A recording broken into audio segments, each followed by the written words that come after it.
Hello दोस्तों, एक बार आपका फिर से स्वागत है हमारे YouTube channel concept with Rohit @ पर।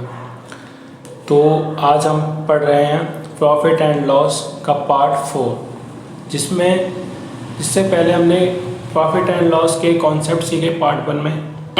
पार्ट 2 में जो 1-2 कॉन्सेप्ट रह गए थे वो भी हमने सीखे। उसके साथ ही पार्ट 2 पार्ट 3 दोनों पार्ट्स में हमने डिफरेंट टाइप्स के क्वेश्चंस को कवर किया। ठीक है, जब हमने डिफरेंट टाइप्स के क्वेश्चंस को कवर किया तो हमने बहुत सारी चीज़ें सीखी, बहुत सारे कॉन्सेप्ट सीखे पार्ट 2 पार्ट 3 में। तो मेरी एक बार उन सभी बच्चों से रिक्वेस्ट है जिन्होंने अभी तक पार्ट 1 पार्ट 2 या फिर पार्ट 3 में से कोई भी पार्ट नहीं देखा है या फिर तीनों में से कोई नहीं देखा है, तो वो जल्द से जल्द हमारे YouTube चैनल पर जाएं और पार्ट 1 पार्ट 2 और पार्ट 3 को बहुत ही सावधानी के साथ बहुत ही कंसंट्रेशन के साथ देखें। और वीडियो को देखने का सही तरीका यह है कि एक बार आप वीडियो को पॉज करें, उसके बाद आप वीडियो को सेकेंड टाइम में नोट्स बनाते हो चले वीडियो से। तो आज हमने पार्ट 1 में सारे कॉन्सेप्ट सीखे, बेसिक कॉन्सेप्ट, और उनके बेस पर हमने सारे के सारे क्वेश्चंस को कुछ एग्जांपल्स देखे। और जो एग्जांपल्स मैंने अभी आपके पार्ट 2 में हमने 1 से लेकर 10 तक क्वेश्चंस को किया। ठीक है, जिसमें मैंने क्वेश्चन नंबर 8 को कहा था कि आप लोग करना, जिसमें आप क्वेश्चन नंबर 8 आप लोगों ने कहा कि डाउट है कुछ बच्चों ने, तो क्वेश्चन नंबर 8 को मैंने कल कवर किया था। और 11 से लेकर 14 तक भी कल मैंने कवर कर दिया। हाँ या ना, क्वेश्चन नंबर 11 से लेके 14 तक मैंने कवर कर दिया था। कोई भी क्वेश्चन को मैंने स्किप नहीं किया, यानी कि छोड़ा नहीं। अभी तक जितने भी क्वेश्चन कराए हैं कहीं पर भी कोई भी क्वेश्चन नहीं छोड़ा है। तो क्वेश्चन नंबर 20 तक कल मैंने कवर कर 18 तक 17 तक मैंने कवर कर दिए थे। तो क्वेश्चन नंबर 18, 19 और 20 ये 3 क्वेश्चन आज हम देखते हैं, और साथ ही वो क्वेश्चन देखेंगे जो हमने आपको कल करने के लिए दिए थे। ठीक है, तो देखते हैं क्या होता है, या फिर कैसे करते हैं। तो क्वेश्चन नंबर 18 में क्या कह रहा है? कह रहा है oranges are bring by by की सेकंड फॉर्म होती है ब्रॉथ, थर्ड फॉर्म भी यही रहती है। ठीक है, तो बाय माने खरीदना, यानी खरीदा। ऑरेंजिस खरीदे कैसे? At the rate of 10 for 25 rupees, यानी कि 10 ऑरेंजेस खरीदे 25 रुपये में, यानी 25 रुपीज़ में। And sold at the rate of 9 for 25 rupees, और बेचे कैसे? 9 ऑरेंजेस को बेच दिया 25 रुपीज़ में। ठीक है, 25 रुपीज़ में 10 ऑरेंजेस को हमने क्या करा था, क्या खरीदा था, और 25 रुपीज़ में ही हमने 9 ऑरेंजेस को बेच दिया। मगर खरीदे थे 10 ऑरेंजेस और बेचे कितने? 9 ऑरेंजेस। तो ये क्वेश्चन कैसे होगा देखो। बाकी जो मैं आपको सिखाने वाला हूँ वो कॉन्सेप्ट मैं आपको इस वाले क्वेश्चन में सिखा दूँ, क्वेश्चन नंबर 19 में। तो क्वेश्चन नंबर 18 में मैं आपको एक ऐसी चीज़ सिखाऊंगा कि आखिर इस तरीके के क्वेश्चन है, ठीक है, और आगे इसमें क्या ध्यान देने वाली बात है। तो बहुत ही ध्यान से देखो। ऑरेंजेस जितने खरीदे वो भी खरीदे थे उतने ही रुपए में जितने की ऑरेंजेस बेचे हैं हमने, उतने ही रुपए में बेचे हैं। यानी कि जितने रुपए हमने खर्च किए थे, यानी जितनी मनी हमने खर्च की थी, उतनी ही मनी हमारे पास आ गई, नहीं आ गई। तो बस अब मेरी बात को समझो। मगर ये मनी आई कैसे, इस बात को समझना। देखो, आप एक चीज कह सकते हो, क्या कह सकते हो? एक मिनट, हाँ यहां से लिखता हूं ना। कॉस्ट प्राइस ऑफ 10 ऑरेंजेस, यानी जब 10 ऑरेंजेस को खरीदा गया वो किसके इक्वल है? Selling price of 9 oranges. हाँ या ना, लिख दूँ ऑरेंज? क्लियर है? तो कल की तरह हो गया, नहीं हो गया ये क्वेश्चन? यानी कि जो कॉस्ट प्राइस है 10 ऑरेंजेस का वो किसके इक्वल है? सेलिंग प्राइस है 9 ऑरेंजेस के। ये मेरा आपसे डेफिनेटली मैं लिख के दे सकता हूँ, किसी बच्चे ने इस क्वेश्चन को इस तरीके से नहीं किया होगा। हाँ, मैं मान लो क्वेश्चन नंबर 18 बहुत बच्चों ने कर लिया होगा, बट इस टाइप से बहुत ही कम बच्चों ने ध्यान दिया होगा कि ये क्वेश्चन इस तरीके से हो जाएगा, इसमें एक कॉन्सेप्ट लग जाएगा। तो कॉस्ट प्राइस जो 10 ऑरेंजेस का है, 10 ऑरेंजेस को खरीदा जितने में 25 में, तो उतने में ही तो बेच भी दिया, मगर बेचे उस टाइम पे 9 ऑरेंज, यानी कि 10 ऑरेंजेस जितने में खरीदे जाते हैं उतने में 9 ऑरेंजेस बेचे जाते हैं। तो ये दोनों एक दूसरे के इक्वल हुए नहीं हुए। ये बात लिखी जा सकती है, नहीं लिखी जा सकती? अपनी तरफ से तो मैंने कुछ चीज़ नहीं लिखी, ठीक है आगे चलते हैं। तो कॉस्ट प्राइस को यहीं रहने दो, ये जो सेलिंग प्राइस है उसको नीचे लेके आओ, यहाँ 9 है, इस 10 को नीचे लेके आओ। इतनी बात समझ में आ गई, कोई दिक्कत? अब वही वाली बात कल की तरह, कॉस्ट प्राइस और सेलिंग प्राइस का देखा जाए तो ये रेशो हो गया, क्या हो गया 9:10। और जब भी मैंने बताया कॉस्ट प्राइस पहले है तो जो पहले है तो लेट कॉस्ट प्राइस हो गया 9x और सेलिंग प्राइस क्या हो गया 10x। इतनी बात सबको समझ में आ गई, कोई दिक्कत वाली बात? तो यानी कि अच्छा एक बात और हिंदी में लिख देता हूँ, कुछ बच्चों को दिक्कत रहेगी नहीं तो। 10 संतरों का क्रय मूल्य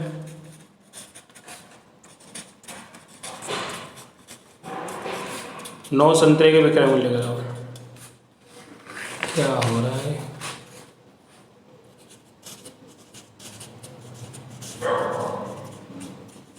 ठीक है, 10 संतरों का जो क्रय मूल्य है 9 संतरों के विक्रय मूल्य का होगा। तो यही इंग्लिश में लिख दिया है ना, और फिर क्या हो जाएगा हिंदी में अगर लिखना चाहोगे तो आप क्रय मूल्य बट्टे क्रय मूल्य आ जाएगा यहाँ, बट्टे में क्या आएगा विक्रय मूल्य। बस हिंदी इंग्लिश लिख रहा हूँ बच्चों में, तो बस वही आएगा 9। तो ये क्रय मूल्य और ये क्रय मूल्य आ गया 9x और विक्रय मूल्य आ गया 10x। अब इससे आगे एक ही बात लिखूँगा हिंदी या इंग्लिश किसी एक में, तो समझ जाना। इतने तो समझदार आप लोग हो ही नहीं हो, इतने समझदार हो ना? तो देखो सिंपल सी बात है, सेलिंग प्राइस ज़्यादा है यानी कि विक्रय मूल्य ज़्यादा है, किससे? कॉस्ट प्राइस से यानी क्रय मूल्य से। तो क्या हो रहा है हमें? प्रॉफिट हो रहा है। प्रॉफिट हो रहा गया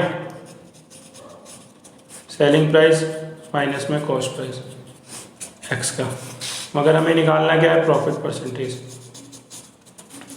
प्रॉफिट परसेंटेज निकालना है तो कैसे निकलेगा? प्रॉफिट बट्टे में कॉस्ट प्राइस इंटू में 100। प्रॉफिट कितना है? x, कॉस्ट प्राइस कितना है? कॉस्ट प्राइस है 9x, इंटू में क्या है 100। x से x कैंसिल हो गया, 100/9 आ गया। तो इसे कैसे लिख सकते हैं? 11 सही 1 बट्टे में 9%। क्लियर है? पता है ना कैसे लिखते हैं?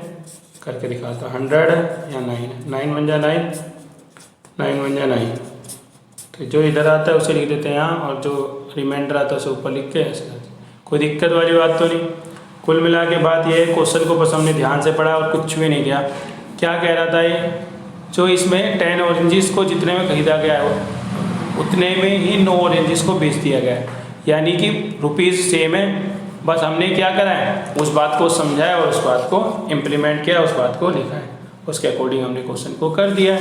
ये हमने लिखा है ये चीज़, इस बात को समझो कि हमने लिखी कॉस्ट प्राइस जो 10 ऑरेंजेस का है वो किसके बराबर? सेलिंग प्राइस ऑफ 9 ऑरेंजेस का, यानी 10 संतरे का जो क्रय मूल्य है किसके बराबर? 9 संतरे के विक्रय मूल्य।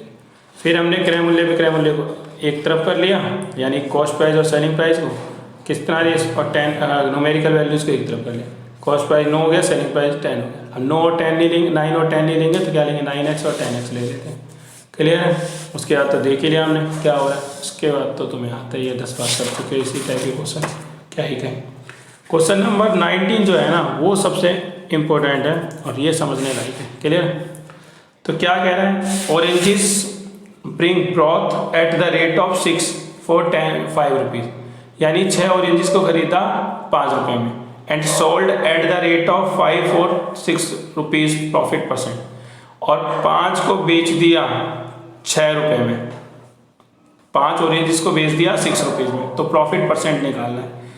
यानी कि क्या दे रखा दिया है? 6 केले 6 रुपये में खरीदा जाता है और 5 केले 5 रुपये की दर से बेचा गया, तो लाभ प्रतिशत ज्ञात करो। तो बहुत ही आसान है, कैसे करेंगे? अच्छा इन टाइप के क्वेश्चन में एक बात का ध्यान रखो, हमेशा जो भी जितने चीज़ें खरीदी गई हैं और जितनी चीज़ें बेची गई हैं डिफरेंट टाइप्स की चीज़ें, और कभी भी ऐसा नहीं हो सकता कि जो डिफरेंट टाइप की चीज़ें हैं, ठीक है, और वो भी जब ये अलग है। अगर डिफरेंट आई थी तो रुपीज़ अलग थे तो उसको किस तरीके से हैंडल किया वो तुमने देख लिया, बहुत ही ईजी हो गया।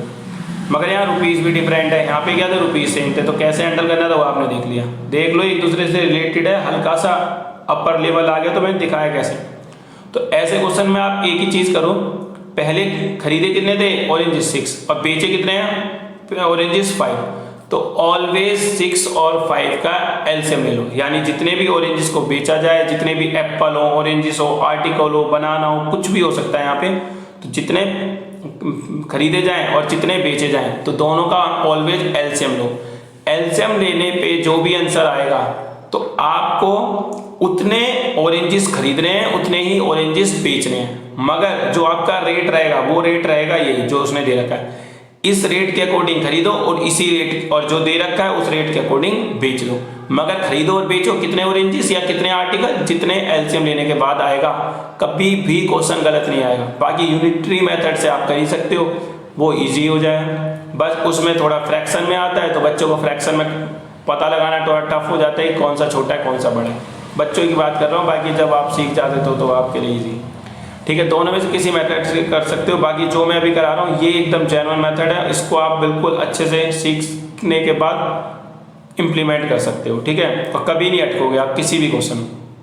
तो ये देखो 6 बनाना को मैंने आज बनाना है यहाँ पर 6 बनाना को मैंने खरीदे थे और 5 बनाना मैंने बेचे थे। क्या रेट से बेचे थे वो अभी भूल जाओ।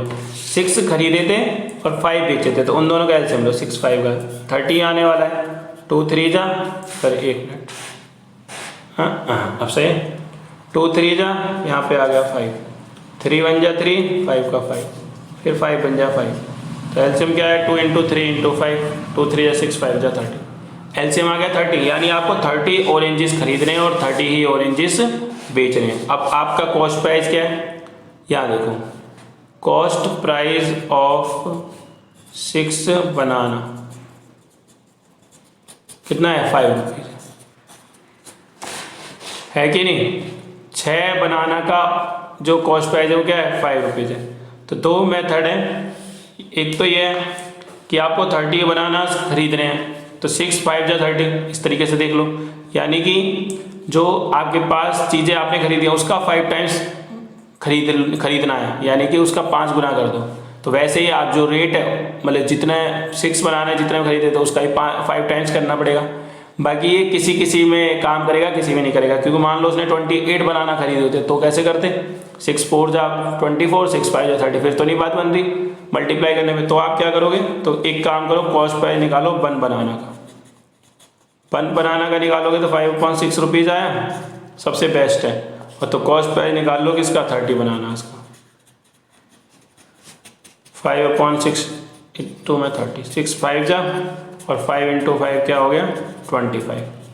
इतनी बात समझ में आ गई, कोई दिक्कत वाली बात तो नहीं। जो कॉस्ट प्राइस है 30 बनाना का वो कितना आ गया 25 रुपीज़। अब चलो जो सेलिंग प्राइस है, सेलिंग प्राइस ऑफ 5 बनाना, जो 5 बनाना है उनका सेलिंग प्राइस कितना है 6 रुपीज़। इसमें भी यही करो, क्योंकि जब हमारे पास कॉस्ट प्राइस 30 बनानास का है तो सेलिंग प्राइस भी हमारे पास 30 बनानास का होना चाहिए, तभी बात बनेगी, नहीं तो बन नहीं पाएगी। Selling price of 1 banana 6/5 rupees, तो सेलिंग प्राइस ऑफ 30 बनाना 6/5 × में 30, क्लियर है। 5 6 जा और 6 × 6 36। इतनी बात समझ में आ गई, कोई दिक्कत वाली बात तो नहीं। अभी कॉस्ट प्राइस हमने निकाला तो आया था 25 और अभी हमने सेलिंग प्राइस निकाल दिया तो क्या आ गया 30, क्लियर है। हिंदी वाले समझ रहे होंगे, इतना इजी है, क्या ही बताएं हिंदी इंग्लिश में। तो क्या आएगा, दोनों को माइनस करो, क्या हो गया प्रॉफिट आ गया, क्या आ गया प्रॉफिट। सेलिंग प्राइस ज़्यादा है, सिंपल सी बात है, 36 - 25 कितना रुपीज़ का प्रॉफिट हुआ 11 का, ठीक है। प्रॉफिट कभी भी नहीं पूछता ऐसे क्वेश्चन में, प्रॉफिट और लॉस, प्रॉफिट परसेंटेज पूछेगा, प्रॉफिट परसेंटेज निकालो, प्रॉफिट अपॉन में कॉस्ट प्राइस, कॉस्ट प्राइस कितना है 25, इंटू में क्या है 100, क्लियर है। 25 4 जा 11 × में 4 कितना आ गया 44%। समझ में आया नहीं आया, इस तरीके से दोबारा से समझ लो। हमेशा जब भी डिफरेंट आर्टिकल्स खरीदे जाएं, डिफरेंट नंबर ऑफ आर्टिकल्स, यानी इतनी संख्या में आर्टिकल खरीदे और डिफरेंट नंबर ऑफ आर्टिकल बेच जाएं, तो ऑलवेज जितने आर्टिकल खरीदे गए हैं और जितने आर्टिकल बेचे उन दोनों का एलसीएम लेना है, और एलसीएम लेने के बाद जितना आएगा उतने आर्टिकल्स हमें खरीदने हैं उस पूरे के पूरे ट्रांजैक्शन में, यानी पूरे के पूरे सौदे में, और उतने ही बेचने होंगे। तो मैंने यहाँ पे 6 खरीदे गए थे और 5 बेचे गए थे, इन दोनों का मैंने लिया एलसीएम, कितना आया 30। तो 30 बनानास खरीदने और 30 ही बनानास बेचने और खरीदने उसी रेट से जिस रेट से इन्होंने ऑलरेडी क्वेश्चन में दिया हुआ है।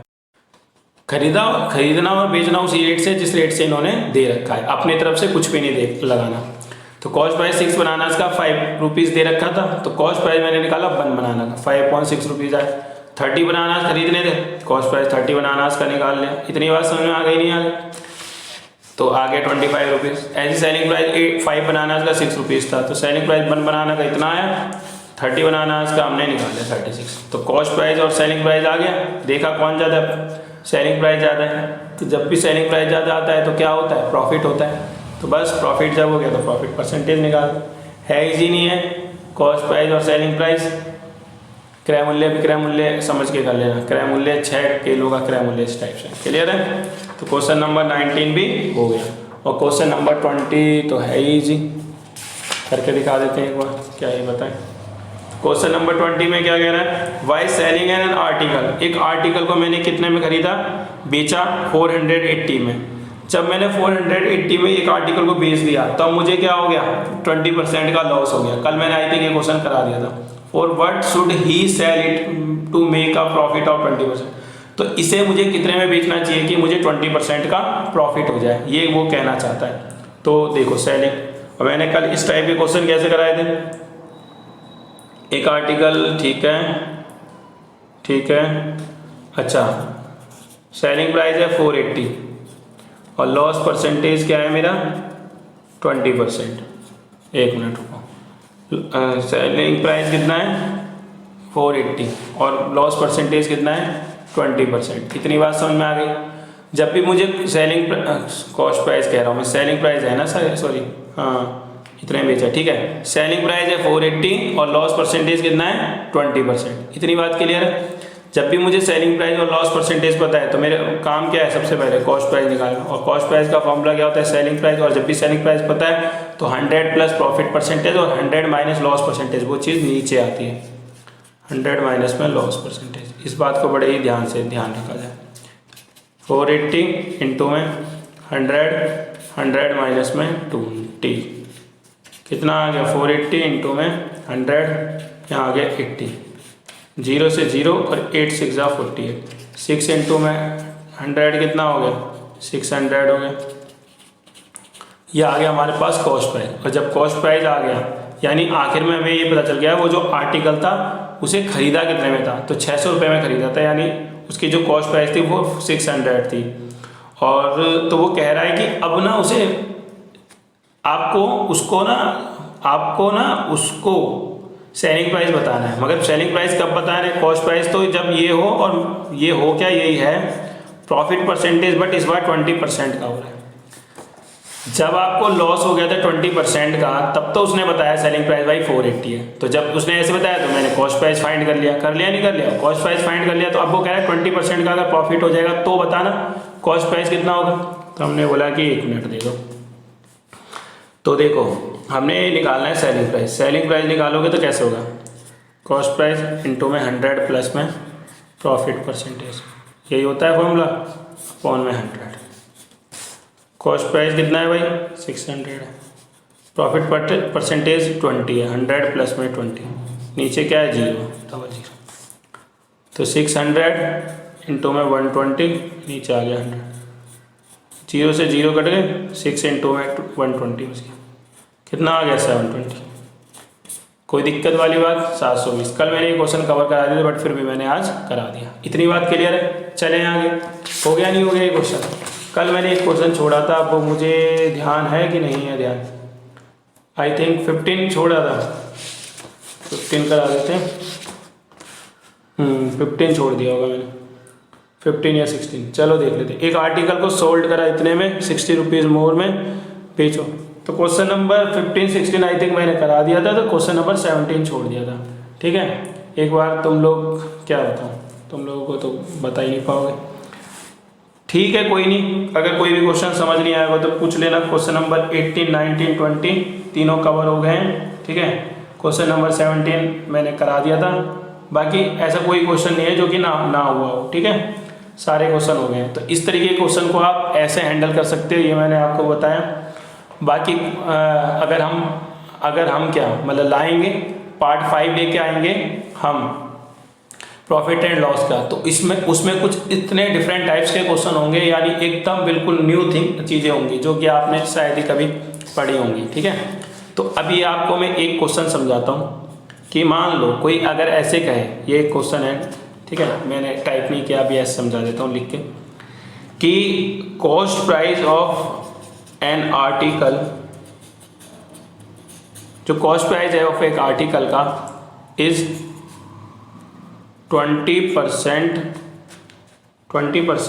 ग्रेटर, 20% मोर, 20% ज़्यादा है, more than selling price of that article. देखो क्वेश्चन क्या बन गया, आप समझ लो। जो कॉस्ट प्राइस है किसी भी आर्टिकल, कॉस्ट प्राइस ऑफ एक आर्टिकल का वो क्या है, 20% ज़्यादा है, किससे, selling price of that article, उस आर्टिकल के सेलिंग प्राइस से। तो ऐसे क्वेश्चंस को कैसे करते हैं, इस बात को समझ लो। तो बहुत ही ईजी है, देखो कैसे करोगे आप, एक मिनट, ये देखो।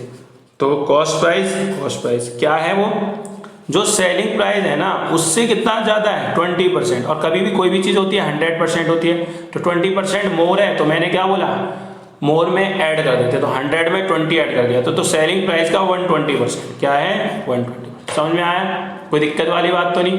परसेंटेज में ये वाला कॉन्सेप्ट समझा रखा है, परसेंटेज पार्ट 1 2 3 अच्छे से देख लो, 4 भी, बाकी पढ़ाया तो इसमें भी है प्रॉफिट एंड लॉस में। बस इस बात को इतना समझ लो, कभी भी अगर 20% मोर होगा या ग्रेटर देन होगा, तो कभी भी कोई भी चीज़ होती है 100% होती है अपने आप में, चाहे वो सेलिंग कितनी भी चीज़ हो, वो 10 हो, 50 हो, 1000 हो, लाख हो, कितनी भी कोई भी चीज़ हो, X हो, वो अपने आप में 100% होती है। तो सेलिंग प्राइस जितना भी है उसमें 20% ऐड कर दो, मतलब ग्रेटर कर दो यानी बढ़ा दो, तो 100% में 20 यानी 120%। किसका 120%, जो भी सेलिंग प्राइस था उसका। तो जो कॉस्ट प्राइस है वो क्या है, 20% ज़्यादा है, किससे, सेलिंग प्राइस। तो सेलिंग प्राइस जो भी हो उसका 120% कर दो, तो कॉस्ट प्राइस। इतनी बात समझ में आई। तो सेलिंग प्राइस को यहीं रहने दो, 120% है तो नीचे आया 100 आ गया। ये भी क्वेश्चन बहुत आते हैं इसलिए मैं समझा रहा हूँ। अब कॉस्ट प्राइस और सेलिंग प्राइस को एक तरफ कर लो, कॉस्ट प्राइस अभी यहाँ से अब तुम लोग खुद कर लोगे, बस ये वाली बात समझाने वाली थी वो मैंने समझा दी। ये कट गया 0 से 0, तो कॉस्ट प्राइस सेलिंग प्राइस कितना आ गया, 12/10। कट कर सकते हो, 2 6 जा 2 5 जा, तो क्या आज क्या 6/5।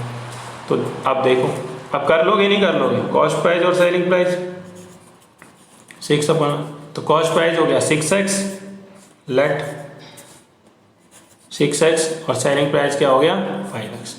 समझ में आया नहीं आया, आया मजा नहीं आया, इस तरीके से कर सकते हैं, यानी क्रय मूल्य और विक्रय मूल्य। दोबारा हिंदी में सुन लो, किसी वस्तु का क्रय मूल्य है, किसी वस्तु का जो क्रय मूल्य है वो उस वस्तु के विक्रय मूल्य से 20% अधिक है। किसी वस्तु का क्रय मूल्य उस वस्तु के विक्रय मूल्य से 20% अधिक है, तो बताओ लाभ परसेंट और हानि परसेंट। ठीक है, selling price of that, then find loss percent और प्रॉफिट परसेंट। ये वह क्वेश्चन पूरा का। तो समझ में आ गया हिंदी वालों को क्वेश्चन जो मैंने बोला, लिख लेना फिर करके दिखाना। तो कॉस्ट प्राइस क्या है, सेलिंग प्राइस से 20% अधिक। कैसे करा वो मैंने बताइए। फिर सेलिंग प्राइस एक तरफ, इसके आगे तो तुम्हें ऑलरेडी आता है, बाकी देख लो। यहाँ पे लॉस हो रहा है 6x माइनस में 5x, यहाँ क्या आ गया x आ गया, और लॉस परसेंटेज फाइंड कर दो। लॉस अपॉन में कॉस्ट प्राइस इनटू में क्या आ गया 100, 0 से 0 कट गया, 2 3 जा 2 5 जा 50/3 आ गया। इसको क्या लिख सकते हो, 16 से 1/3। हाँ आया ना, 16 3 48, सॉरी 16 3 48 50, 16 से ही 2/3 लिख सकते हैं। इतनी बात समझ में आ गई नहीं आ गई। तो जल्दी से एक क्वेश्चन और देख लेते हैं ऐसा, ताकि तुम्हारे को ये वाला कॉन्सेप्ट भी क्लियर हो जाए। फिर हम बहुत ही अच्छे क्वेश्चन और लेके आएंगे, ये हमारा आपके से प्रॉमिस है। बस आप वीडियो को ज़्यादा से ज़्यादा प्यार दिए, ज़्यादा से ज़्यादा सब्सक्राइब बढ़वाइए, शेयर कीजिए, लाइक कीजिए, कमेंट तो कर दिया करो। कमेंट भी नहीं करते हो तुम लोग, बताओ कैसे बच्चे हो तुम, कर दो कुछ सपोर्ट अपोर्ट। ठीक है, देखो आगे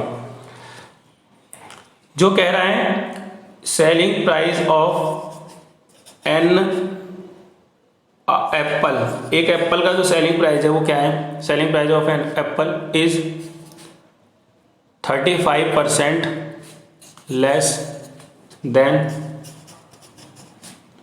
इट्स कॉस्ट प्राइस। यानी जो सेलिंग प्राइस ऑफ एक एप्पल का वो 35% less than its selling cost price. ठीक है, उसके कॉस्ट प्राइस से 35% कम है। सेंस पे जाओ, इंग्लिश के उस पर मत जाना, ग्रामेटिकल की मिस्टेक है वो। जो विक्रय मूल्य है ना किसी भी एक आर्टिकल का, एक एप्पल का, वो क्या है 35% कम है, 35% लेस देन है। किससे? Less than to its cost price, इसके कॉस्ट प्राइस से 35% लेस देन है। देन फाइंड लॉस परसेंटेज और प्रॉफिट परसेंटेज। तो लॉस परसेंटेज और प्रॉफिट परसेंटेज हमें फाइंड करना है। हिंदी वाले सुन लो, एक वस्तु का क्या, एक वस्तु का जो विक्रय मूल्य है वो उस वस्तु के क्रय मूल्य से 35% कम है। यानी यहाँ पे वो जो वस्तु है वो एप्पल है, तो एक वस्तु, एक सेब का जो विक्रय मूल्य है वो 35% कम है किससे? उसके क्रय मूल्य से। तो बताओ प्रॉफिट परसेंटेज यानी लाभ परसेंट और हानि परसेंट। तो जैसे लिखा है वैसे ही लिखेंगे। तो सेलिंग प्राइस है किसी एक एप्पल का, वो क्या है? जो उसका कॉस्ट प्राइस है ना उससे 35% कम। कभी भी कोई भी चीज़ होती है 100% होती है, और 100% में से 35% हटा दोगे तो कितना हो जाएगा? 65% हो जाएगा। हाँ है ना? तो कॉस्ट प्राइस इंटू में 65%। समझ में आया? यहाँ चल रहा है selling price, cost price, percentage हट गया, 100 आ गया। कोई दिक्कत है? अब कॉस्ट प्राइस को नीचे लिया हो भाई, कॉस्ट प्राइस, सेलिंग प्राइस और कॉस्ट प्राइस 65/100 है, जितना कट हो कट करो। क्लियर है? तो सेलिंग प्राइस और यहाँ आ गया कॉस्ट प्राइस 13/20। अब इससे आगे तुम्हें ऑलरेडी आता है, सिखा के इतने सारे क्वेश्चन। लेट सेलिंग प्राइस हो गया 13x और कॉस्ट प्राइस हो गया 20x। अब बताओ प्रॉफिट हो रहा है लॉस हो रहा है? सबको पता है भाई लॉस हो रहा है, लॉस हो रहा है, लॉस हो रहा है, हाँ लॉस हो रहा है। 20x माइनस में 13x, 7x आ गया। लॉस परसेंटेज भी अब सब बच्चे फाइंड करके दिखाओ। लॉस अपॉन में कॉस्ट प्राइस इंटू में 100। तो लॉस कितना है? 7x। ये कितना है? कॉस्ट प्राइस 20x इंटू में क्या है? 100। हाँ है ना? x से x कट गया, x से x कट गया, 25 जा 100। बस समझ में आया? बच के आ गया 7 इंटू में 5, तो कितना आ गया? 35%। समझ में आया नहीं आया? दोबारा समझ लो सारे बच्चे एक बार। जो हमारे पास एक सेब है उसका जो सेलिंग प्राइस है वो उस एप्पल के कॉस्ट प्राइस से 35% कम है, तो उसका लॉस और प्रॉफिट परसेंटेज फाइंड करना है। जो कहा वो लिखा, सेलिंग प्राइस है कॉस्ट प्राइस से 35% कम है, यानी कि 65% है। ये लगाया, सेलिंग प्राइस कॉस्ट प्राइस को एक तरफ करा, ये आ गया, कटपुट करा। इससे आगे तुम्हें ऑलरेडी आता है।